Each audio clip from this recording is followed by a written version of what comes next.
calling the Indestructible Food Hotline. How can I help you? Hi, this is Sam from Philadelphia. I am calling in curious about the validity of people now selling vintage tinned fish products. Kind of hot on the heels of your discussion of the spam expiration dates. I was just wondering how maybe this product ages. I don't think it can age, hermetically sealed, but I find it interesting, and the fact that it's selling for a premium is kind of making me scratch my noggin. Well, thank you for your call, Sam. This is something I've been wondering about too.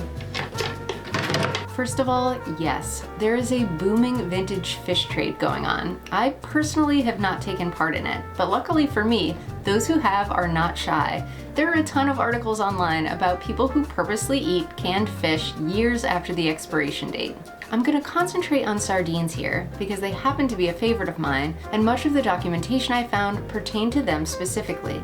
There are two kinds of sardines, those that age well and those that don't.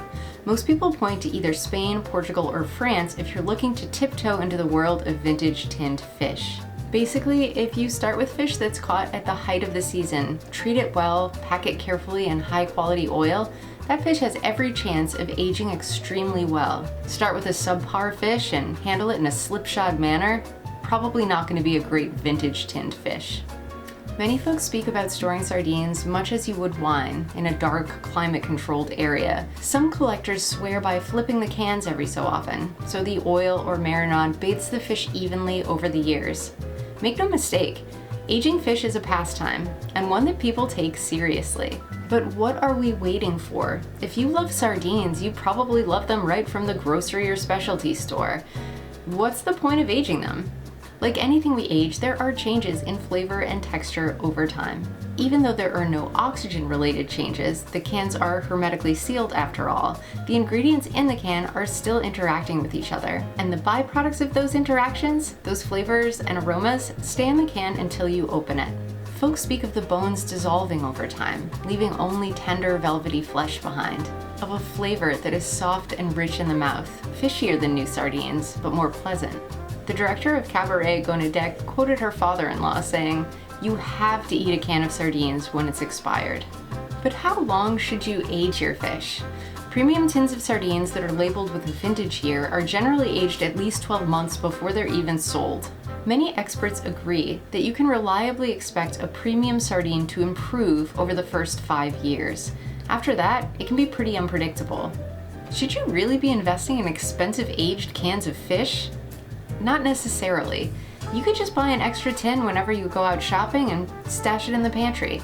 You'll have the pleasure of pulling it out in a few years and turning a simple gathering into an occasion, which, according to me, is the very best thing food can do. Thanks so much for the question, Sam. And just so you know, I'm starting my sardine cellar today. The following sponsor paid us $0 to run this message. Are you a pretty bad cook? Do your friends come up with wild and improbable excuses every time you ask them to dinner? Try 4C breadcrumbs. Like a crunchy velour tracksuit, breadcrumbs make any meal casually glamorous. Turn your boneless, skinless chicken into tantalizing tenders, or your mediocre mollusks into clams casino. 4C breadcrumbs, from crummy chef to breadcrummy chef.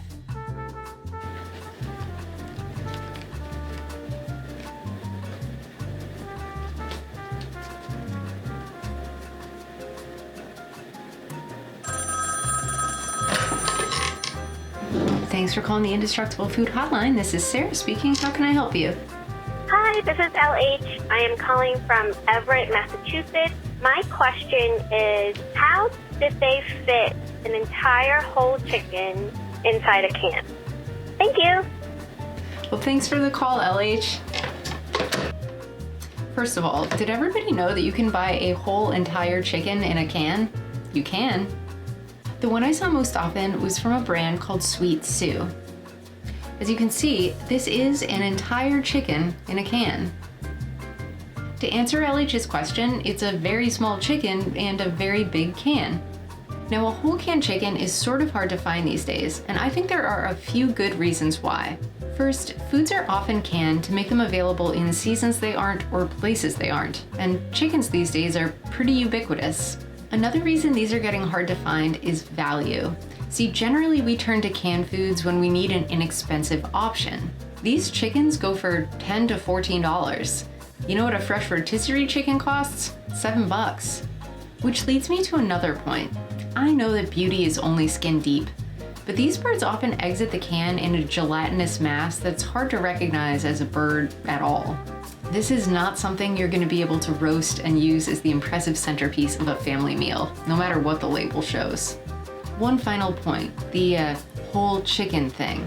Listen, there are a ton of varieties of canned chicken that you can pull out and use to make a soup or a casserole or a chicken salad sandwich anytime you want. It seems only fair to point out that the convenience of chicken from your pantry is considerably reduced by having to sort through a whole slimy pile of meat and remove all of those tiny bones. The exception to my brilliant observation, of course, is if you were using a whole canned chicken to make an enriched stock or broth, in which case the very cooked chicken and ton of bones would be a benefit and not a hindrance. My own experience with whole chicken in a can is frightfully narrow, so feel free to educate us further in the comments if this happens to be a favorite of yours. Thank you so much for the call, LH, and hopefully we'll all remember during hard times that we're just a small chicken in a big can.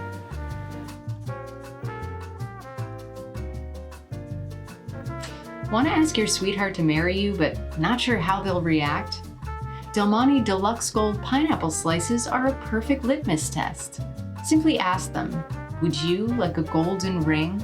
If they react with horror, I'm not ready for this, what commitment? You can just say, but I thought you loved pineapple.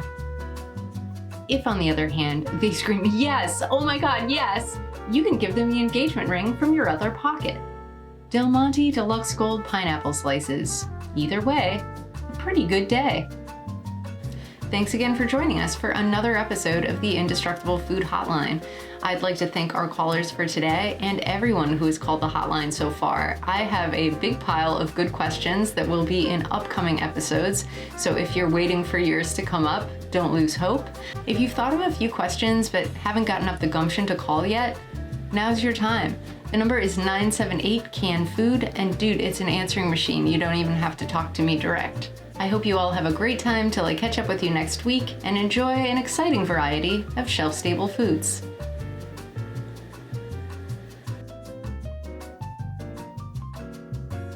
"4C breadcrumbs," from crummy chef to breadcrummy chef.